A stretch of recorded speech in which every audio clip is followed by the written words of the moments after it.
I've been writing to your daughter. She has been writing to me. I would hope, Mr. Timmins, that while I am here, I can prove to you that I am worthy of your favor. How will you do that? Well, I intend to make amends with those I've hurt, beginning with those closest to Laura. Hold hard there, young man. Aren't you assuming that those closest to Laura will accept your well-versed regrets and shake your hand? When I express and explain my regrets, yes, they will.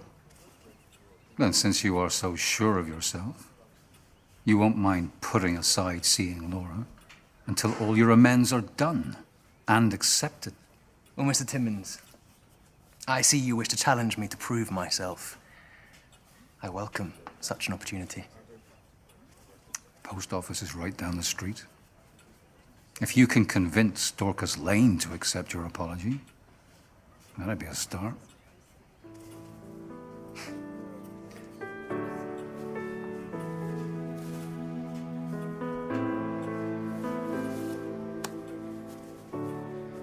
Mrs. Turrell, I'm glad I am to find you.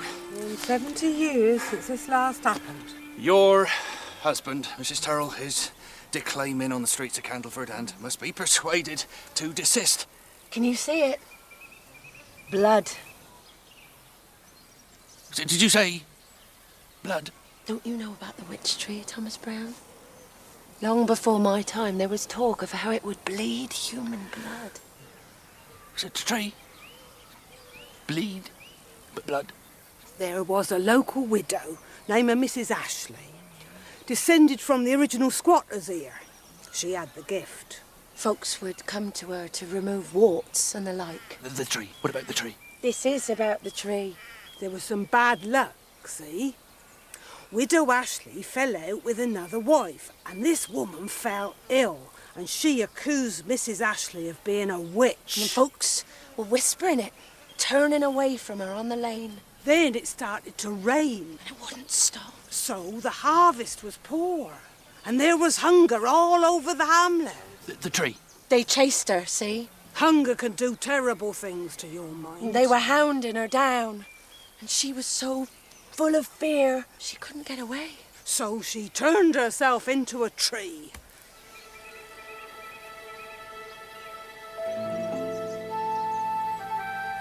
That tree is a woman. A witch. Yes. We must learn why the bleeding is happening now. After so many years. You cannot tell anyone this. We must tell everyone. But it's a heathen superstition. The bishop will be here in 3 days. Oh my. Perhaps that's why it's happening now. The bishop. Why would the witch tree react to the bishop coming, Queenie? That's what we must find out. I will be calm. All will be well.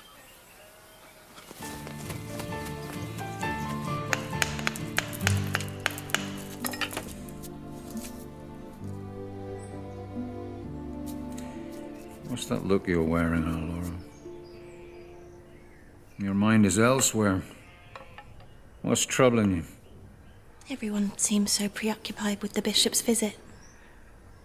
I just can't seem to get excited about it. You know you can tell your pa anything. There ain't anything, Pa. You don't need to hide yourself from me, Laura. I must get on with my delivery. Only a moment ago you wanted to sit. I need to finish my round. And you need to finish the font.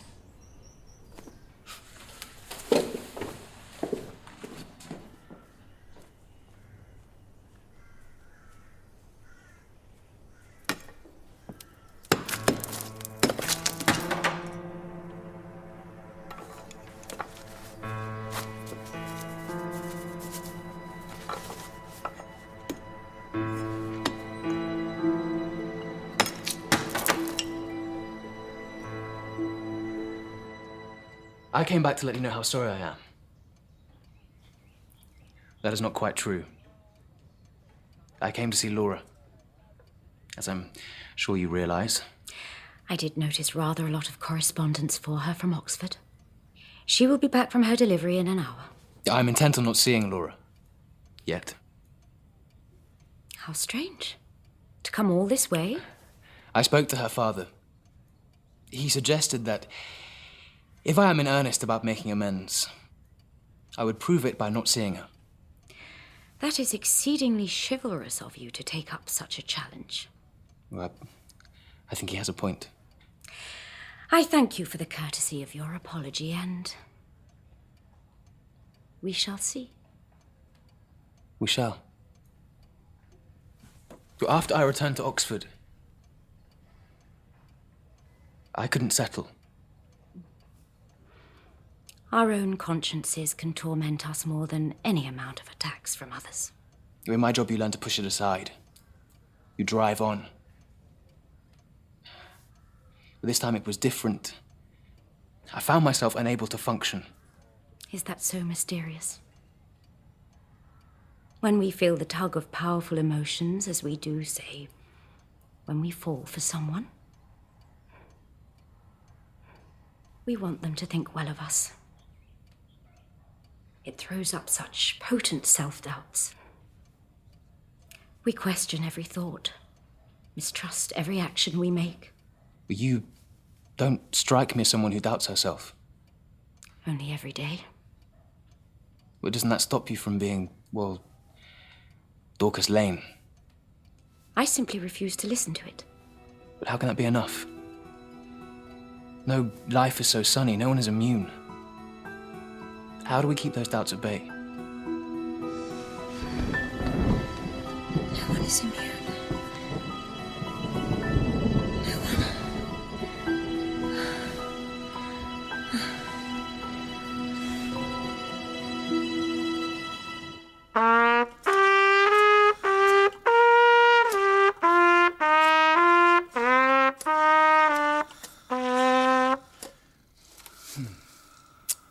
Do you suppose the bishop is fond of the coronet? I could bring it to tea.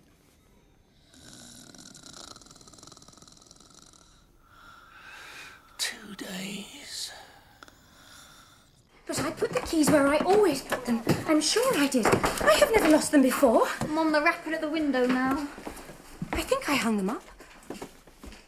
Perhaps I didn't. Well, there is a spare set, is there not, Miss Lane? Oh, yes, of course. Fetch the reserve keys from my private quarters, Laura. I can't imagine how I did this. My mind feels rather clouded.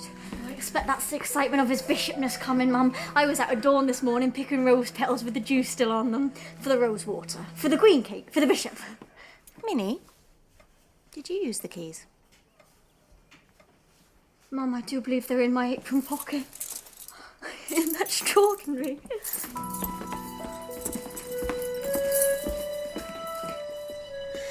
The font is going to be splendid, Robert. Splendid. Thank heavens. 'Cause did you know Twister Turrell is on the streets of Candleford proclaiming ungodly proclamations, the most ungodly that I ever heard. But the font is a beacon of deliverance.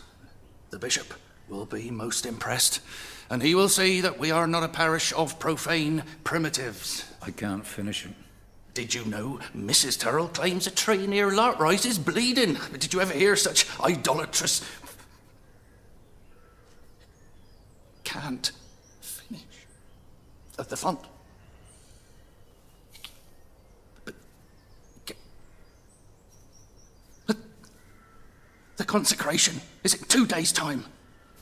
I sit here, I look at it, I know it must be done, but something is wrong. But you must.